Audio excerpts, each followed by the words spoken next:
Nĩ meraga mũthenya ũmwe magatuĩka MP. Nĩ hĩndĩ ya igongona kanitha-inĩ wa ACK St John's Kinyuabora mwena wa Bera North County ya Embu, kũrĩa minista wa ũruti wĩra wa mũingĩ Jeffrey Ruku augĩte ministry ya ũruti wĩra wa mũingĩ ĩgũcoka kwandĩka andũ na kĩrĩa mũndũ athomeire no ti ũrĩa mũndũ oĩ thirikari-inĩ nĩguo kũhe Akenya mĩeke ĩiganaine thirikari-inĩ. We are going to implement digitization in matters recruitment to ensure there is minimal human interaction as far as recruitment in public entities is concerned. We have technologies available which can make this possible and which also can ensure the face of Kenya and the constitutional requirement in terms of the gender rule and other people living with disabilities are considered as far as our constitution says. Augĩte thirikari nĩ ĩhotorete gũcokia mwĩhoko kũrĩ Akenya hakinya nĩ wandĩkani wa mawĩra ma thirikari nĩguo gũtigĩrĩra Akenya othe nĩ magĩa na mĩeke ya mawĩra.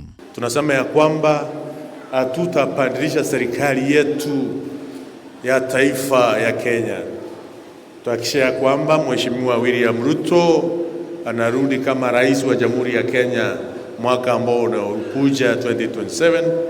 Ndio tunajua anafanya kazi ambao ile inapaswa, anatia bidii, anajituma na anapenda watu ya Kenya.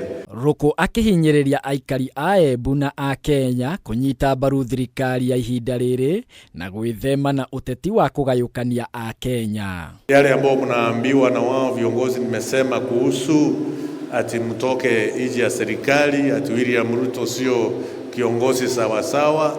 Mimi nimekaa naye, mimi nimemjua kwa miaka mingi, ni mtu ambaye ana mapenzi ya nchi yetu ya Kenya.